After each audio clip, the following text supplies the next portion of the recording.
Nvidia just crossed a $5.5 trillion market cap. That's bigger than the entire crypto market combined. But while everyone's watching Nvidia, something even bigger just happened on Wall Street. For the first time, real stocks were tokenized by the biggest banks in the world. We're talking JPMorgan, Goldman Sachs, BlackRock, Vanguard, the New York Stock Exchange, and even crypto-native players like Circle and Kraken. They all came together to tokenize real shares of the Invesco QQQ Trust, that's the Nasdaq 100 ETF. This isn't a test or a sandbox. This is the Depository Trust and Clearing Corporation, the DTCC, which clears and settles nearly all U.S. securities trades. They just ran a live pilot where real shares were converted to on-chain tokens and back again. Why does this matter? Because tokenization means you could trade stocks 24/7, settle in seconds instead of 2 days, and even buy fractional shares with no middleman. The DTCC's move puts direct pressure on crypto-native firms like Ondo and Securitize that built faster infrastructure. Let's rewind. The working group behind this service includes BlackRock, Circle, Morgan Stanley, Nasdaq, Kraken, and Robinhood.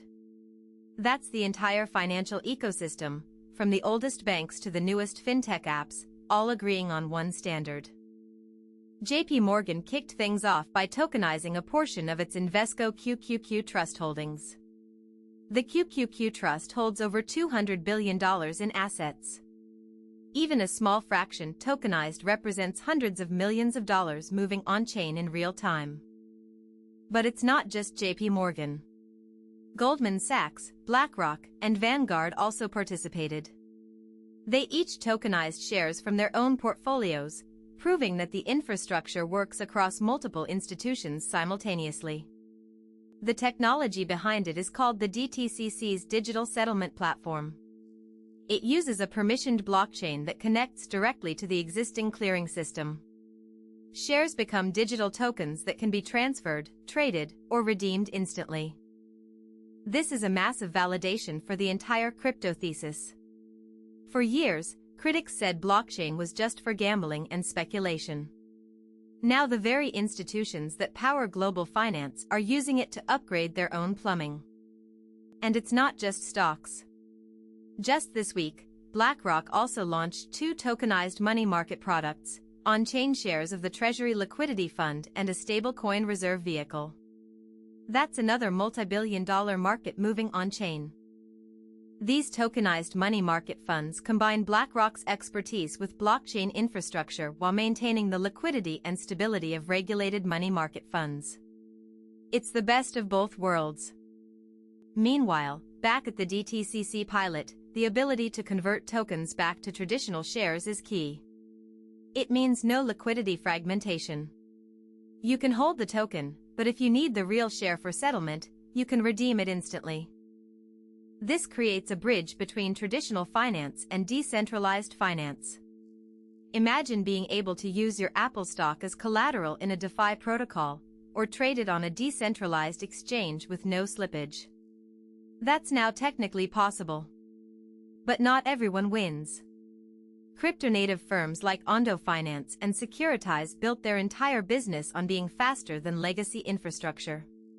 If DTCC now offers the same service, those startups face an existential threat. Ondo had partnerships with BlackRock. Securitize had deals with major asset managers. Now the incumbents are eating their lunch. It's the classic innovator's dilemma. The disruptors got disrupted by the very system they tried to replace. Robinhood is also part of the working group. Their CEO has been pushing for zero-cost remittances and tokenized assets. If Robinhood can offer tokenized stocks alongside crypto, it becomes a one-stop shop for all digital assets. And let's not forget the elephant, Nvidia. At $5.5 trillion, Nvidia is now the second most valuable company in the world. Their chips power the AI models that analyze market data, and now they'll power the blockchain nodes that settle trades. Nvidia's stock is up 140% this year alone. The demand for AI chips is insatiable, and now with tokenization, financial institutions will need even more computing power for blockchain validation and smart contract execution. But back to tokenization. The DTCC pilot is just the beginning. The working group plans to expand to other asset classes, bonds, commodities, even real estate. The same infrastructure can tokenize anything that's currently held at a central depository. The Bank for International Settlements estimates that tokenized assets could reach $5 trillion by 2030. With the DTCC leading the charge, that number might be conservative. Wall Street moves fast when it sees an efficiency gain. And this comes at a time when the broader market is digesting big earnings. Meta slumped 9% after a weak forecast. Microsoft soared 8.5% on strong cloud revenue. Apple and Coinbase report after the close today, more volatility ahead. Meanwhile, the 30-year Treasury yield is hovering above 5.2%, near 2007 highs. That's putting pressure on growth stocks, but tokenization could actually help by making bond trading more efficient and reducing settlement risk. The Fed's GDP Now tracker shows third-quarter GDP at 6.2%. That's red-hot growth. With yields high and the economy strong, inflation fears linger. Tokenized assets could provide a hedge, they settle faster, reducing counterparty risk in volatile times. Let's talk about the crypto market reaction. Bitcoin is up 3% on the news. Ethereum is flat. But the real action is in tokenization-related tokens like Ondo's ONDO and securitized tokens. They're down because the incumbents just ate their lunch. Coinbase stock also took a hit after its quarterly report showed the effects of the crypto winter. But Coinbase is also a custodian for several institutional tokenization projects. If tokenization takes off, Coinbase could benefit from the volume. Meta is also moving into digital dollars. They just rolled out digital dollar payouts for global creators. That's another sign that stablecoins and tokenized fiat are becoming mainstream. Meta, with billions of users, could be the largest on-ramp yet. Goldman Sachs is also in the news. They restricted Hong Kong staff from using Claude AI. Meanwhile, Jim Cramer questioned Robinhood's real priorities. The point is, every major financial institution is grappling with how to adopt new technology without losing control. So what does this all mean for you?